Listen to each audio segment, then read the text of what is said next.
up, guys? It's Kara Corey here from Kara Corey Fit Life, and I'm back with a great recipe for you guys. I wanted to switch it up this week and do something different for you.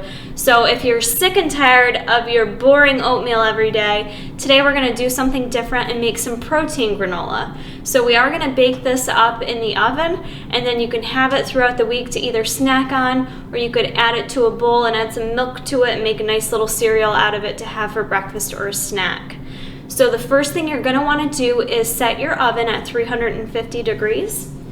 And you're going to want some type of pan that you're going to line with parchment paper or wax paper. And I have already lightly sprayed this with some Pam spray. So go ahead and set that aside for now. And for this recipe, we're, as always, going to mix a bunch of shit in a bowl. You know, that's my style. And what I'm going to use today for the protein, I'm going to use the MTS Machine ISO in chocolate. So this is going to be like a very chocolatey granola. I guess there's nothing much more to say. You probably could use any flavor you want. If you have the chocolate whey on tap, you could use that as well, but I really love the ISO. If you guys haven't, you can check this out in the 2-pound variety, which is nice. So we'll just get started here. I've already got added to a big bowl 1.5 cups of oats. If you want to make more than this, you can just double how much you're seeing me use today. And for the ISO, I'm going to add 2 full scoops of this.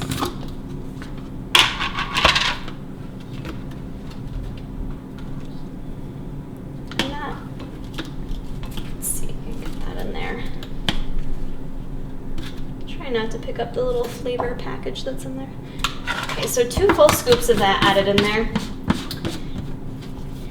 And we are going to also, to bring out the chocolatiness, add some cocoa to that. I'm going to add 1/4 cup of my unsweetened cocoa powder. If you guys have the extra dark, that's actually my favorite. I just don't have any on hand, but I would highly recommend using the extra dark. So 1/4 cup of your cocoa.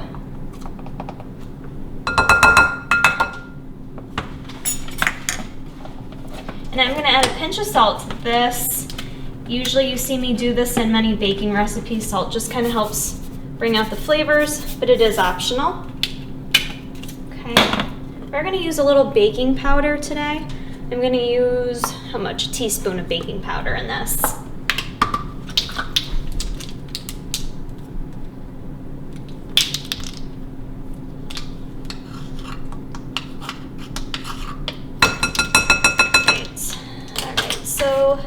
Next up, we have our sweetener. You guys know I'm going to die from my use of Splenda use.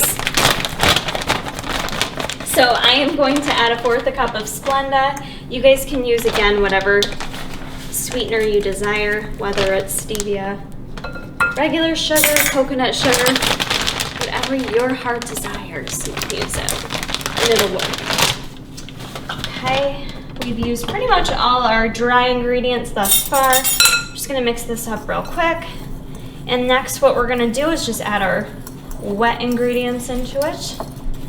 And I'm kind of lazy. I gotten in the habit of buying these liquid egg whites as of recently because I've been using so many egg whites. So I'm going to use 1/4 cup of liquid egg whites, which is equal to, I think, I don't know, you guys can figure it out if you're using whole eggs. I'll leave that up to you. So I'm just going to go ahead and throw that in there. 1/4 cup. And then I'm just going to kind of wing this part. This is optional. You guys know I like it sweet and I like it chocolatey. I'm going to add some extra drops of this Better Stevia dark chocolate. Just a little bit in there to bring out that chocolate flavor. Next, I'm going to add some peanut butter to this. I've already melted down. Let's make sure it's still melty.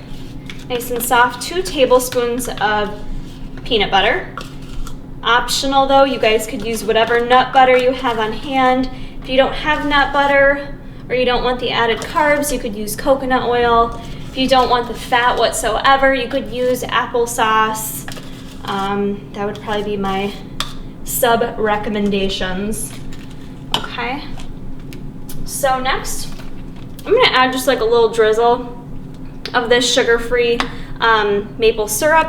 You guys could use regular syrup, or you could use honey or agave nectar if you'd like as a sub. It's pretty much everything. I'm gonna go ahead and mix this around. So you want to take your time and mix it up real good because you want to kind of get it into that like crumbly granola state. All right guys, so I was using a fork and then it just got easier to use my hands. It's going to seem like there's not enough liquid in there, and based on what ingredients you're using, it may require a little more liquid. You could always just drizzle on a little more maple syrup, add a little water, a little egg white. You just don't want to get it too liquidy because then it's not going to give us that granola texture. So go ahead, get a little messy with it. I've got my granola. You're going to want like some big chunks in there, and then you're also going to want some like not so big chunks. You know what I'm saying? So we're going to go ahead and lay this out on our parchment paper. We have one more ingredient I haven't added, which is chocolate chips. We are going to add a few tablespoons of chocolate chips to this. I've got the little mini Nestle's Toll House chocolate chips we're going to add to it, but we're not going to add those just yet. I'm going to go ahead and kind of spread this out on my pan. And some of these like big chunks I got, I'm just going to break them up a little bit more because I don't want giant chunks to bake like that, because I want to break it up for the work week. So what we're going to do after you get this kind of broken up and spread out, you want to spread it nice and evenly over your pan. If you do have any giant chunks, it's just going to cook a little inconsistently. So kind of keep it even. We're going to throw this in the oven, like I said, 350 degrees for 15 minutes. And then I'm going to pull this out, stir it, and I'm going to add my chocolate chips to it, 3 tablespoons, and then bake it for like another 10 minutes or so. So we're going to go ahead and get this in the oven, and we'll see you in a bit. So it's been 15 minutes.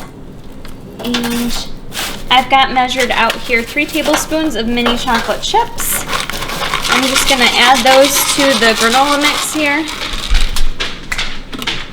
Kind of mix, break it up a little bit more, and then we're going to bake it for another 10 minutes. Alright guys, the granola is all set. I actually ended up only leaving it in the oven for 5 more minutes, maybe like 3 to 5 minutes. I did a little taste test and it was starting to get crunchy, and I wanted to still maintain some softness. So what I'd recommend you do is when you take it out 15 minutes in and mix your chocolate chips in, give it a little taste test and see if it's getting crunchy or not, and just kind of check on it. It's really good. It may not look that impressive on camera, you guys. I know there's not a lot of colors here to make it look impressive. Tastes phenomenal though, super chocolatey and delicious. It's got a nice crunch to it, but a little soft texture in there too, so it's a nice texture variation. Filled up my little mason jar here with some of my granola. It makes about 6 servings, so that could last you through the work week. This is a very quick and simple way to have something different in your diet. Adds a little protein. You can take it with you on the go if you're traveling, things like that. So I hope you guys give this recipe a try. Don't forget to tag me on Instagram if you do give this a try at Kara Corey Fit Life, and keep checking back for more recipes.